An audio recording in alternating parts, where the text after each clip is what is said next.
Hello, one and all! It's my review of My Hero Academia, Chapter 94, Final Performance, and I've been wondering, basically ever since Twice's death, who is Mr. Compress? I mean, we basically know nothing about his past, his backstory. All he's ever said is that he used to be a circus performer, but that's it. I mean, all the other characters have gotten at least a little bit more explanation, a little bit more of the history explained, but what about him? He's always been there, but just like kind of in the shadows. I mean, I started speculating, maybe he's all for one in disguise. Maybe he's secretly a spy for the Japanese government. Maybe he has his own huge evil plan to destroy the entire world, to cause mass genocide, something. And then a few chapters ago, he said something very, very interesting. After Dobby's big reveal, he said that there was another member of the League with an interesting lineage. That led me to so much crazy conspiracy theories. He was All Might's son. He was Deku's father. A descendant of All For One. A descendant of one of the past users of One For All. So many crazy things. But nope. This chapter finally answered the question. He is the great-great-grandson of the Bandit King, OG Harima. And that name meant absolutely nothing to me. God bless the internet. Turns out OG Harima was mentioned one time in the past. By Gentle, who put him on the same level as Destro and All For One, the two most influential people in the entire history of this series. Yeah, his great-great-grandfather was a very, very important person. He was basically Robin Hood at the start of Hero Society. A lot of sham heroes using the position influence to line their pockets and become rich, so he stole from them and redistributed the wealth among the poor people in the streets, while at the same time preaching about how the Hero Society needed to be reformed. I guess nobody listened to him. And that's what's driving Mr. Compress, that lineage, that ideal, the goal that his great-great-grandfather had. He wants to live up to it. He wants to reform Hero Society. He wants to get rid of the corrupt, sham, crooked heroes and make the world a better place. Yay! And that's the goal he's been working towards this entire time. Oh god, this line he said was so absolutely perfect too. What's that you say? You barely noticed me? All part of the act. I freaking love it. The fact that we'd barely noticed him, the fact that we didn't pay much attention, the fact that he was always just in the background, not drawing any attention, was all part of the trick. All for the sake of this big reveal right here and now. Even the mask. And without the mask, he's pretty freaking hot, I gotta say. That's a face you would not forget anytime soon. So he's actually more memorable without the mask than if he were wearing it. The whole thing was just for the sake of blending into the shadows, of being ignored, so that he could come in and save the day at the very last minute. Oh, I freaking love it. I absolutely freaking love it. Oh yeah, he also uses his quirk to gouge out a chunk of his flesh, which, terrifying for two reasons. First off, I didn't actually know that his quirk could do that. I've always been led to believe, up to this point, that his quirk can take, any solid object and compress it. A building, a person, whatever. I never imagined it could be used on a smaller scale than that to literally rip the flesh off a person's body. Now you might be saying, well, what's the big deal? If he touches somebody, that doesn't mean he automatically wins the fight, turns them into a ball. Yay, victory. But think about it. Imagine him fighting a large group of people, like he's probably going to be doing next chapter. If you manage to touch somebody and compress them, yeah, they're out of the fight, but then he has to keep the ball away from the other heroes to keep them from, getting him back. But if he manages to touch somebody and rips out large chunks of their flesh, not only are they basically out of the fight, but then the other heroes need to worry about, getting him medical help, getting him a doctor, getting him this, getting him that. They're no longer focused on Mr. Compress, and therefore he can go in and do more blows to them. Way more terrifying. And, then there's also the fact he literally ripped out a huge chunk of his flesh. I mean, his stomach, his lung, several organs are definitely severely damaged here, and throughout the rest of the chapter, he is vomiting large chunks of blood, while still, just running freely across Giganto. That is utterly terrifying. This man's strength and perseverance is on a whole nother level. This is Deku level. This is basically Deku level. So yeah, Mr. Compress, hiding in the shadows the entire time just for the sake of this big grand reveal for the final performance where he can really show off what he has and go down history as a famous villain, while leaving the dreams, ideals of his bloodline, of his great-great-grandfather to Shigaraki to change the world. Yay! And I am super excited to see him fight in the next chapter. Cannot wait for that. Anyway, so the start of this chapter gave us a rundown of how everyone's doing.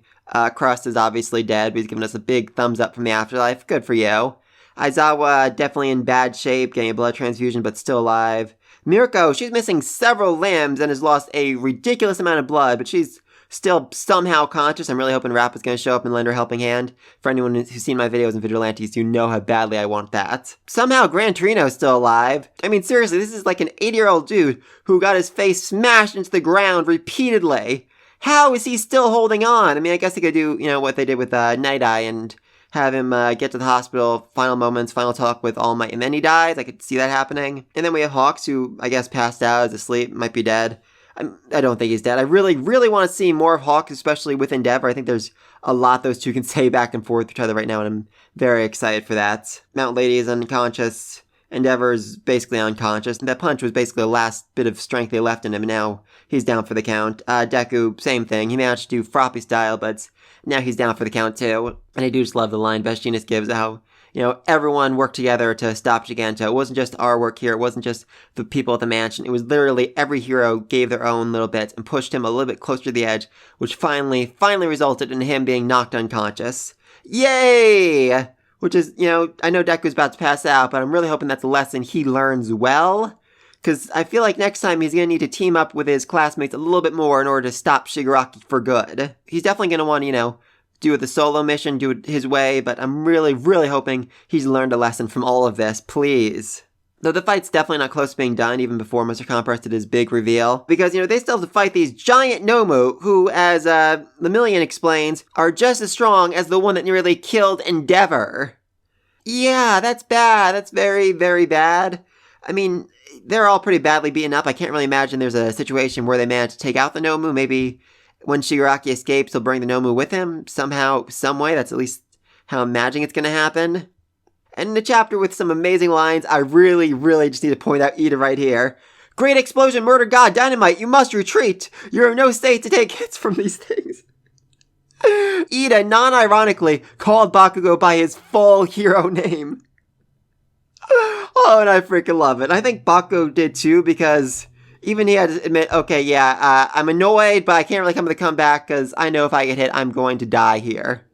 The rest of them aren't in great shape either, so very, very bad, and that's exactly what Mr. Compress needed, for them all to be on the edge, for them all to be fighting and not focused on him, so that he could do his big grand reveal. Also, just gotta love Spinner's face as he's being squeezed. Oh, that was hilarious. So yeah, Mr. Compress managed to escape, Compress, Shigaraki, and Spinner, so that they can get to a safe place where Spinner can hopefully work on, waking him up. I think he freed Skeptic. It seems like he did. I mean, he broke the wires around him, so that was my interpretation of that. I feel like Skeptic's going to be, the big hero who comes in and saves the day for the villain side moving forward. Just when all hope is lost, Skeptic's going to show up and be like, haha, you forgot about me. Well, I'm going to save the day, just like Million saved the day for you. Haha. Dabi stops the fight because, as he says, if Endeavor passes out here, he won't be able to see me murder you, so I'm just going to go lend a helping hand to Mr. Compress over there. And thus, voila, the curtain rises in the first and final escape artist performance of Mr. Compress. So yeah, he's probably gonna die. It definitely seems like he's gonna die, unless Shigaraki managed to awaken a quirk that can heal serious wounds on other people. He's gonna die. Like I say, he's missing the chunks of a serious number of organs, he's vomited up a ridiculous amount of blood, and he is still running, still planning on fighting for the next 5 minutes, so no chance whatsoever that he's going to survive. None at all, but, this is a great way to go out. This is exactly how I'd want to do it. The big reveal, the grand unmask, the big encounter. This is exactly what he would have wanted. Good for him. I mean, he is evil, but I do freaking love his style. So now, next chapter, Spinner trying to wake up Shigaraki, while Mr. Compress, who is slowly dying, and Dabi take on, I guess, Lemillion and Best Genius? I mean, they still need to fight the Nomu. That's still a big issue for them. So I'm not exactly sure how they're going to divide things up for this battle. I mean, there are a lot of elements at play. I mean, granted, most people on the hero's side are near death, but that's never stopped them from continuing to fight before. That's not stopping Mr. Compress from fighting here, so it's hard to say exactly who's going to be involved in this fight, how it's going to go back and forth. I mean, is Mr. Compress able to give orders to the Nomu? Is he able to tell them what to do? I'm not sure about that. I mean, if he is, it's definitely a game changer. I don't think they'll actually listen to him. And what else does he have planned? I mean, he has, the little compressed balls that he managed to carry with him in his hand. I'm assuming he has a bunch of them right now. He can, start using those to shoot debris and whatnot. That's the heroes to slow them down. I mean, he's not trying to win this fight. He's trying to buy enough time for Shigaraki to wake up and, I don't know, either destroy everything or teleport them away. I'm leaning towards teleporting away. I know a lot of people are annoyed that the lead villain just keeps running away, but you know, they basically have to. They're fighting the entire freaking government, the entire world, more or less. They can't, you know, not run away. They can't, you know, have a full-on victory. They need to go into hiding after every battle because they're fighting the freaking world! That's just how it works. So yeah, fun chapter. Absolutely love the reveal of Mr. Compress. I'm glad, you know, he did actually end up being an important character. Like I said, I've been theorizing about it ever since Twice's death. He didn't seem all that heartbroken, all that broken up, so I was wondering if maybe, you know, he didn't actually care about the League, didn't actually care about the people in it, maybe just in it for his own reasons. But no, he made it very clear this chapter. He loves the League. He called them a collection of warped minds who never bother prying into each other's past. Just a band of egotists. Oh, I love that. Absolutely love that. But yeah, let me think of all this down below. What'd you think of the reveal of Mr. Compress? I saw some online comment that they wish this reveal had been hinted at, foreshadowed more in the past, but I really don't. This reveal works because we never suspected him. Most people never even really noticed Mr. Compress was there because he was always in the shadows. Always there, but not there. Never really drawing any attention. All for the sake of this big, grand reveal, and I freaking love it! But let me know what you think. Do you wish this had been foreshadowed? Do you like this reveal? Do you not like this reveal? And what do you think's gonna happen in this big battle? Like I said, I am 100% certain that Mr. Compress is about to die, but I guess we'll see what happens. Be sure to like and subscribe so you don't miss my next video, and until then, peace!